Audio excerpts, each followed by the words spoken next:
Hey guys, welcome to MTB In Depth. This is a series on the MTB Garage channel where I dive super deep into all kinds of topics relating to mountain bikes and give you as much information as I can. In today's video, we're going to dive into tires, and I'm going to tell you all there is to know about tires and how to choose the right ones for your bike. In my opinion, tires are one of the most important, if not the most important component on your bike. They're what connect you and your bike to the ground, so having the right set of tires can make a big difference in the way that your bike performs. These days, there are way too many options out there, so the goal of this video is to help you make an informed decision the next time you go to buy some new knobbies. So there are 5 main factors to consider when choosing tires for your bike, and they are traction, rolling resistance, sidewall support, weight, and volume. Let's dive into each one to talk a little bit more about it.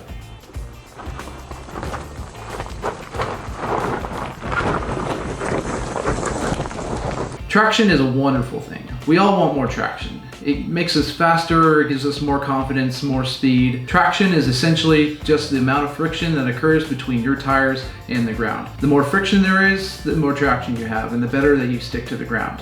Tires with lots of traction will allow you to corner better, brake more effectively, and just have better handling all around. So traction can be achieved in a number of different ways. Number one is width. This guy is a Bontrager SE2 29 by 2.6. That's pretty wide. And the wider the tire, the better the contact patch with the ground is. So that just results in better traction. Another way that traction can be achieved is by choosing different rubber compounds. For example, Schwalbe offers 4 different rubber compounds. So I've got 2 different ones here, the Addix Soft and the Addix Speed Grip. The Speed Grip is a little bit faster, a little bit harder rubber compound, while the Addix Soft is the really tacky, high grip rubber compound. The final way we can determine the traction of a tire is based off of its tread profile. These 2 tires that I have here are 2 very different tread profiles and have different intended purposes. This Schwalbe Hans Dampf has a big and blocky tread profile, which will allow it to really hook up in loose and sandy terrain. On the other hand, we have this Maxxis Ardent. This has a low and fast rolling tread profile, and it's going to be really good for cross-country applications. On the other hand though, you do have to consider rolling resistance. Rolling resistance is the energy lost between the contact with your tires and the ground. The more rolling resistance you have, the slower your tires are going to be. Tires with low rolling resistance will allow you to climb faster and pedal more efficiently. Traction and rolling resistance go hand in hand. Tires that have low rolling resistance don't really have very much traction, and tires with lots of traction generally have a lot of rolling resistance. When choosing the right tires for your bike, you have to decide what balance of traction versus speed that you're really looking for. The next 2 factors that we're going to look at are sidewall support and weight. And just like the last 2, these go hand in hand. Tires with thick and supportive sidewalls are generally pretty heavy, and tires that are really lightweight don't really have very thick sidewalls. Now, strong sidewalls are one of those things that have really gained traction in recent years. As more and more people are running tubeless setups, we need something that's going to be reliable and not tear too easily. A torn sidewall on a tubeless tire can turn a mountain bike ride into a hike and ruin your day really quick. It's also important to have strong sidewalls if you're a bigger rider or if you have a history of denting rims. Most manufacturers will offer a range of different sidewall options. For example, Maxxis has everything from their trail rated XO casing all the way up to their double down or DH casing tires. So while strong sidewalls are really great, we also have to consider the other side of this, which is weight. Tire weight is actually a really important factor, as your tires make up a majority of the rotational weight on your bike. Rotational weight plays a bigger role than static weight in the efficiency of your bike.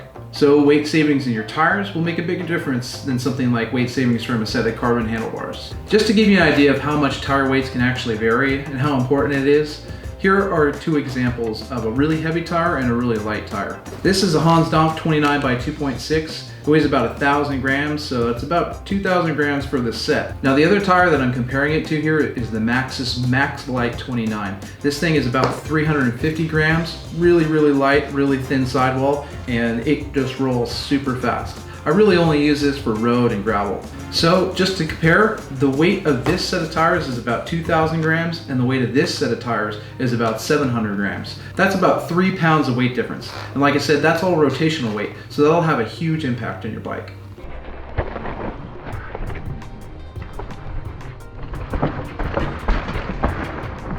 So the final factor to consider when choosing the right tires is something called volume. This is one of those things that I think often gets overlooked, but is still really important. Volume is pretty much determined by the width number that you see on the side of the tire. The higher the number, the bigger the volume.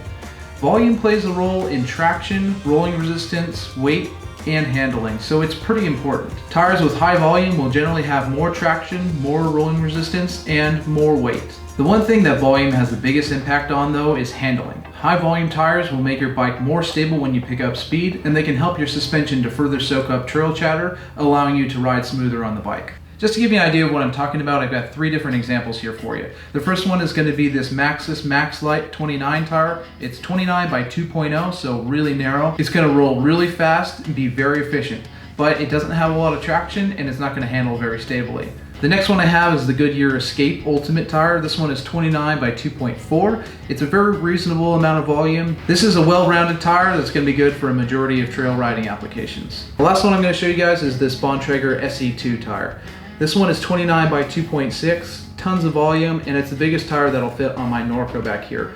I actually really love this tire, and I prefer to run tires with high volume for the most part. I really like the stable handling feel that they give me, and they help a lot with small bump compliance. So as you can see, I have a lot of tires. I love mixing and matching different ones to find new combinations to see what really works best for me. If you don't already have multiple sets of tires, I highly recommend getting a second set. Maybe you're a weekend warrior trail rider who needs a fast set of tires to commute to work on during the week. Or maybe you're a cross-country rider that wants to try out your local bike park and you need something that's going to give you lots of traction and have good supportive sidewalls. I'm going to run you guys through a few different tire combos that I like to run and tell you about the applications that I use them for. These are my Maxxis MaxLite 29 by 2.0 tires. They are very light and have very low rolling resistance, so they work great for road and gravel riding. These are the lightest tires that I own, and my bike weighs a little under 29 pounds with them installed.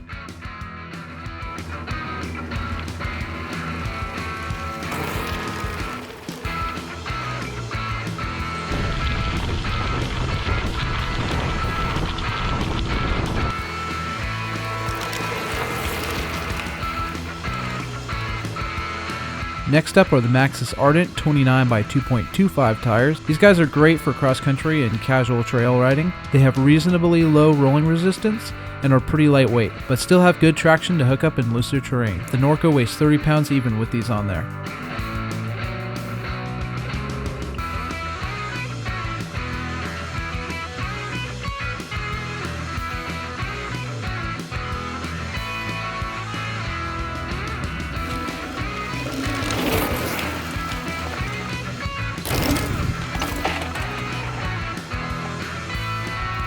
That wasn't supposed to happen.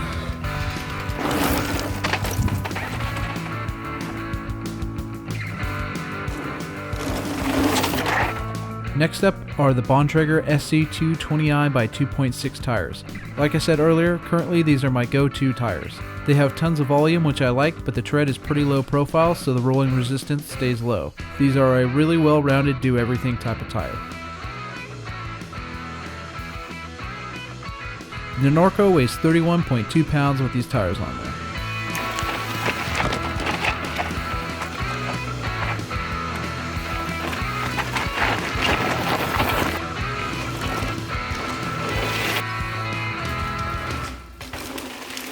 Last but not least are the Schwalbe Hansdampf 29 by 2.6. These guys are the beefiest tires that I have, and I've only used them once when I took a trip to Mammoth. These tires have tons of traction, strong sidewalls, and good volume, so they felt right at home at the bike park. These are also the heaviest tires in the list, and the Norco weighs 31.8 pounds with these installed.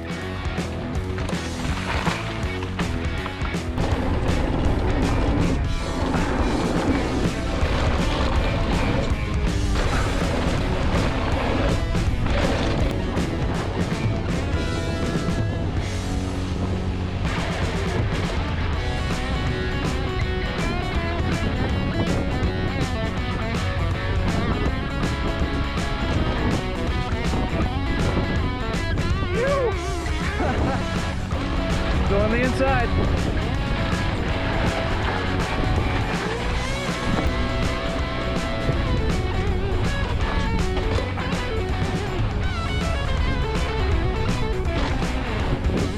So that's it, guys. I hope this video gave you all the info that you need to choose the best tires for your bike. Leave a comment down below with your favorite tire combo. Also, feel free to leave a comment with a topic that you would like to see as part of the MTB In Depth series in the future, and I'll try to do my best to do it. Don't forget to subscribe and hit the bell icon to be notified about future videos. And hey, let's ride again next week.